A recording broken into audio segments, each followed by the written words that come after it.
time my father is in a coma because of the stroke that had taken place. And so I remember my mom coming in, getting a call from work and meeting up with my mom, and we're crying and we're like, man, we can't believe that this is happening, but I still have faith. But from day one, the doctors were telling me, the nurses were telling me, listen, your father's not going to bounce back from this.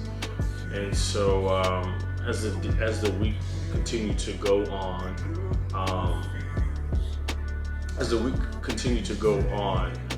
I think reality started hitting me a little bit. And so I was praying for my father to be completely healed. And God did that healing, but not in the way that I thought. And so 6 days later, November 16th, I believe it was, I remember it was a Sunday morning. I'm getting ready to go to church. And then after church, I was going to go and visit my father at the hospital. At the time, I had been driving back and forth, taking his car to see him every day, spend the whole day, and then go home to rest. But I get a call from my godfather, and he's like, you need to come to the hospital. And at that moment, I knew that my father had passed away. And so I said, is he dead? And he said, yes. And so I just remember the shock in my body. I didn't really have a response. I didn't cry or anything like that. I was just numb.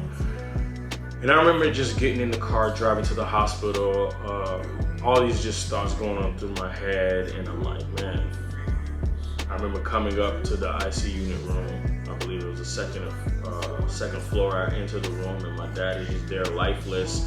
They had removed all the wires from his body, and I just remember just leaning over him and saying and crying out to him, Dad, but there was no response. What's interesting is that throughout the week, when he was still in his coma, he could, like I stated before, he could hear me. And I remember there'd be moments that tears would stroll down his cheek and his blood pressure would go up when I would speak to him. And I remember the doctors and nurses saying, try to keep from speaking to him to a minimum, because his blood pressure was just going up. But I remember throughout that week just playing worship music and reading him scripture. And even though he wasn't responding, I know that he could hear me. And so here I am now. My father is passed, and now it's funeral arrangements. Now it's time to bury my father. And again, this is November 16th. This is a couple weeks before Thanksgiving.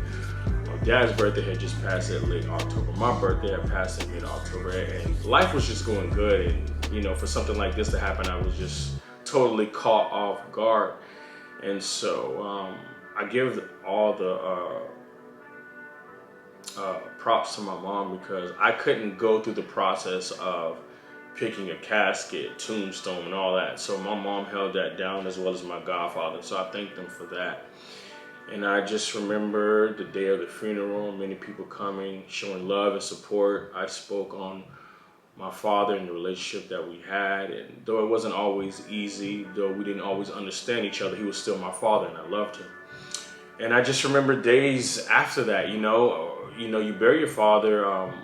During that whole process before the funeral, you're getting calls every day. People will bring you food, and it's nice and it's great, but life continues to go on. And so the calls slow down, the visits slow down. And so now it's just you and your mom. And it's like I'm 20 years old, and now I have to be the man of the house and continue to help my mom. But now the weight and the responsibility is on me. And so I just remember it being so challenging, and I began to take my mom to work each and every day. And so at the time, I was listening to this radio station, very popular in Central Florida. For those locals who know, Z88.3. And so on this particular radio station, there was a song that came